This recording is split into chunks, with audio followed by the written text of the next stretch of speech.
Yes, yes. Finally, on a positive note, it looks like the Philadelphia Eagles are going to get something back for the Hassan Reddick trade. And things are happening. Things are going to move fast. And it looks like the Eagles might get a high compensated pick for Hassan Reddick for different reasons, though, and what Reddick has done this past week. Going to be interesting. We'll talk about the injuries to the Philadelphia Eagles. And obviously, I want a couple guys benched out of this defense. I want to see guys that aren't afraid to hit, and we need to get physical. If I'm going to go down this season, whether it's a good, bad season, if it's a bad season, I'm going down swinging, and we're going to get this thing going. So let's get into it. A killer buried, but not dead. Darren, we better turn around. Because I've seen enough horror movies to know any weirdo wearing a mask is never friendly. This video is sponsored by BetUS. It has been a rough road for the Philadelphia Eagles this season for all Eagle fans. Will the Eagles rise to the occasion or continue to play down to the competition? If I'm going all in, giving it my all for a Super Bowl, I'm going to bet $500 and get $7,000 back at the end of the year, and we still stay true to the team that we believe in. But will the problems continue? We will find out. Make sure to check out BetUS. Get a 150% deposit bonus on your first 3 deposits up to $2,000 with promotion code YouTube150. I want to thank BetUS for sponsoring this live stream or video, and let's get back to the content. Now, down to business with the Philadelphia Eagles. A couple of really interesting things, and this kind of came out of nowhere with Hassan Reddick. And pretty much the last week and a half has been kind of crazy. Reddick, I guess his original agents ended up leaving him. And it looks like Hassan Reddick has hired Drew Rosenhaus. Now, if you don't know who Drew Rosenhaus is, when a player wants his money, Drew is the agent to really pick up to get his contract.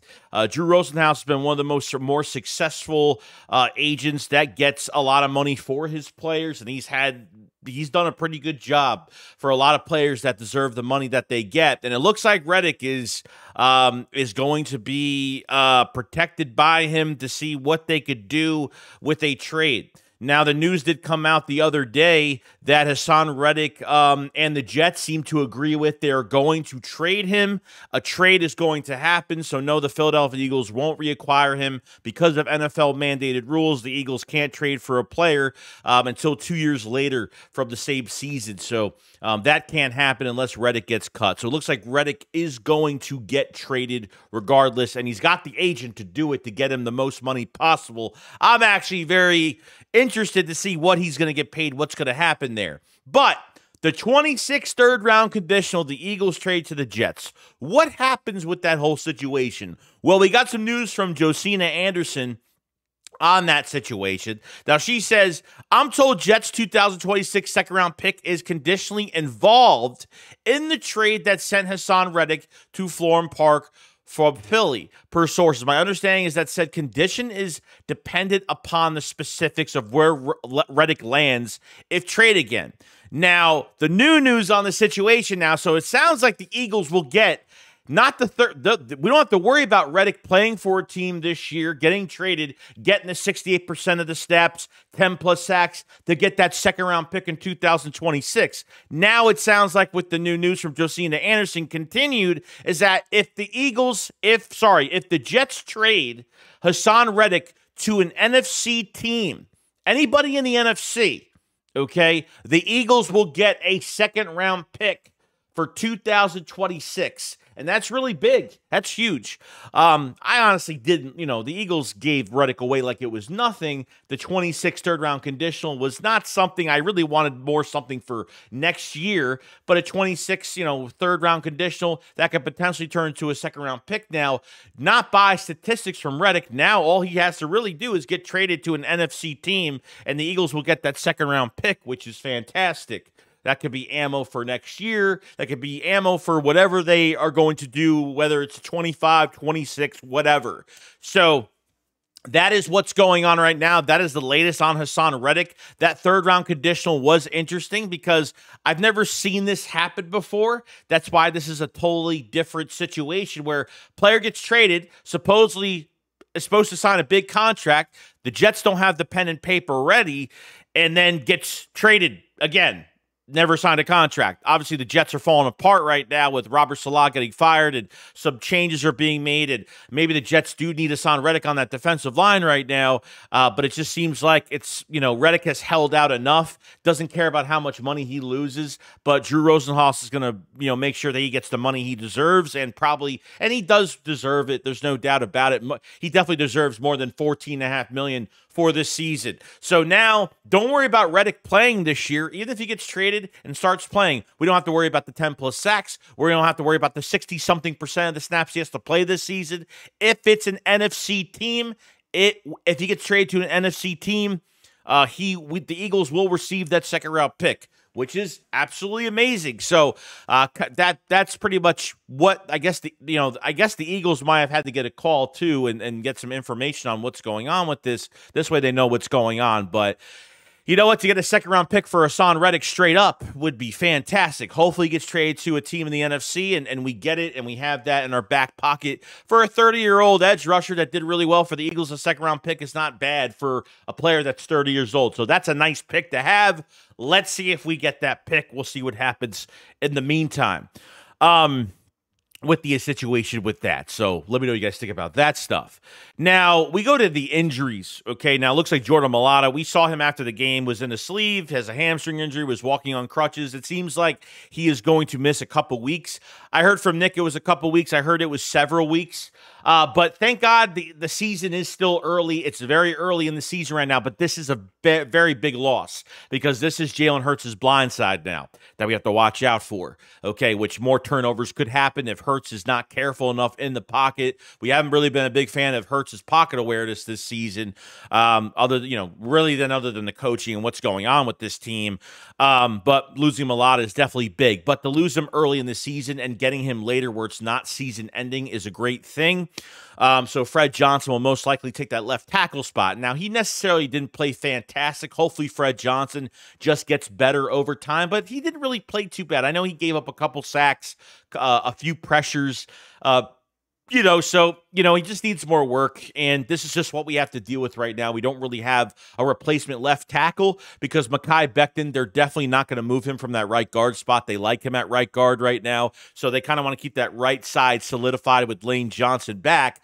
But, going into the Giants game, Kayvon Thibodeau is not playing, so he's going to be out for a few weeks. They lose Kayvon Thibodeau, which is a big loss for the Giants' defensive line. You still got to deal with Dexter Lawrence. You still got to deal the guy from Carolina that really hasn't had the big season, but they're trying to move him all over the defensive line. So look for a lot of blitzes coming from that side and trying to get that weak point set for the Philadelphia Eagles past Fred Johnson, and hopefully Fred Johnson can hold up for 6-7 weeks.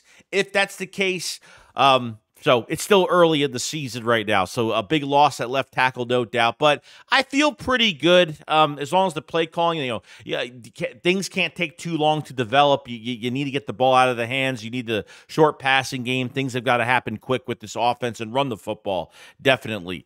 Now, Slay is day-to-day with the knee injury, so it looks like he will be back pretty soon. Honestly, guys, I don't even want him playing. Honestly, if you have a guy that gets paid millions of dollars and these guys don't even want to fucking hit, he's a fat cat that is pretty much comfortable getting paid, doesn't really care about this team is successful or not. This is his farewell tour, and he feels like he doesn't have to play at the top of his game, then that's perfectly fine. So let someone else come in and really have more sense of urgency and want to hit somebody, and that's what I really want, whether it's Keely Ringo, whether it's Isaiah Rodgers. Like, I feel like the game actually played a little bit more. I played better when Slay wasn't in there, and he was on Micah Parsons' podcast again for the second time the other day, but I don't think anything bad was really said. I'm actually shocked and surprised, but I still don't like it regardless. But don't know if he's going to be back this week. He could be back this week. If it's only day-to-day, he probably most likely could be back for Sunday's game versus the Giants. But to be honest with you, I would honestly bench him. And if Slay is already going to leave after this year, Slay is either going to retire after this year or he's going to get traded if he wants to play for another year. But he's playing for another team. The problem with you're not going to release him, you're not going to get rid of him just because of the dead cap. It's like in the double digits. I forgot what the number is, but I know it's high up there. So the Eagles don't really want to take that hit right now. But honestly, I want to put in a guy that just wants to I just want somebody to lay the wood on somebody. Pause. You know what I mean? The hit from Ringo in the game, Isaiah Rodgers being physical at the line, like Quinyon Mitchell is already playing fantastic all year, just gets better every single year. Just got to get an interception sooner or later. But I'd rather bench him, to be honest with you. Another guy I would love to bench in this game come this week, Nakobe Dean, man. He's flashed, and that's the best it's really been, especially when they get in those 5-man fronts, which they did in that game this past week versus the Cleveland Browns. And my God, man, the guy can't tackle, the guy can't cover. I mean, it's the same thing every single week. Nakobe Dean, I just don't think he's meant for the scheme. I just don't think, like I said, just physicality's just not there for me with him. Jeremiah Trotter Jr. should get a shot this week and get into that position. And I don't know, just try to get Jeremiah Trotter involved if you can, because I think Nakobe Dean starting full-time is just really a waste right now. Zach Bond is obviously our best linebacker, and sometimes they put him on the line if they really have to. Like I said, we know the weaknesses of Nakobe Dean. It's not like Nakobe Dean's a first, second-round pick where you really have to play him. He's a third-round pick. So, have we seen enough of Nakobe Dean? Have we seen the best of Nakobe Dean actually being healthy this year and, really showing some things, I guess? I don't know. It's just not enough for me. So if you're already you're 5 games in, you're on the 6th week of the season, I wouldn't even mind trying to put Jeremiah Trotter in the game if you can. Dean is just, he doesn't weigh enough. He's just not, he's small for a linebacker. He's just not physical enough, and his coverage isn't great. And guys, we're not stupid. This is common sense that he's just not playing well right now. He's flashing, but it's just not consistent. You could say that for probably a few players on this team, but I honestly would try to move in a different direction if we can, at least for a game, let Jeremiah Trotter Jr. take a whole half or something. Maybe we see something different. Give the guy a chance. So we'll see what happens with that. I think a player that actually played really good last week, and Grant Calcaterra, man, I mean, he was 4 for 67. I mean, the guy can't block for shit, but let me tell you, when it comes to catching the football, running routes, getting those yak yards, running around defenses, and yes, I get it. It was the Cleveland Browns. I get it. I understand it. But I thought Calcaterra did really good with Dallas Goedert now being hurt. Now, I didn't hear anything about Dallas Goedert the other day. I don't know why, so I don't know if Goddard's injury isn't serious. I thought it was a hamstring injury. Is he going to be out this week? I heard about a lot of other things, Mulata and a couple other guys, but other than that, I really didn't hear about Goedert unless I really missed it. But this is a crucial year for Goedert. So if Goedert is missing time once again, already being hurt with that oblique injury, and then hurt once again with a hamstring injury and misses more time, he's 29 years old now? You know what I mean? So you really have to start thinking about your future. And I think, like I said, edge rusher and tight end are probably your top positions for next year in the draft, one of your tops. I think they have to draft another tight end, because really if Goedert is hurt again and he misses more time, you have Calcaterra, Albert O, he's probably on practice squad. Jack Stahl will probably be your tight end behind Calcaterra if Goedert is out, because they did get Jack Stahl back. We haven't seen much from him, and has a lot of starting capability with the Eagles and has started for the Eagles before.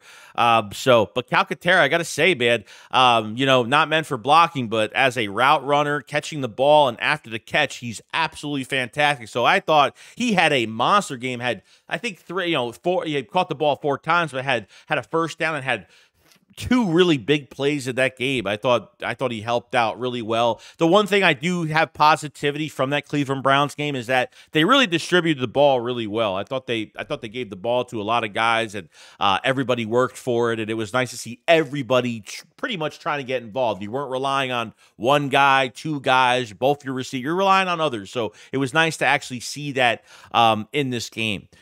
But other than that, guys, that's pretty much it. So the Hassan Reddick news, let me know what you guys think about that whole situation going forward. Now, would you bench Slay? Do you like having Ringo there instead? Isaiah Rodgers, something like that? Because I thought they played a lot better. You guys let me know in the comment section below. And I will see you guys on the next one. Make sure you subscribe to the channel. Make sure you like the video. It helps out the channel tremendously. And make sure you check out BetUS as well. 150% deposit bonus on your first deposit up to $2,000.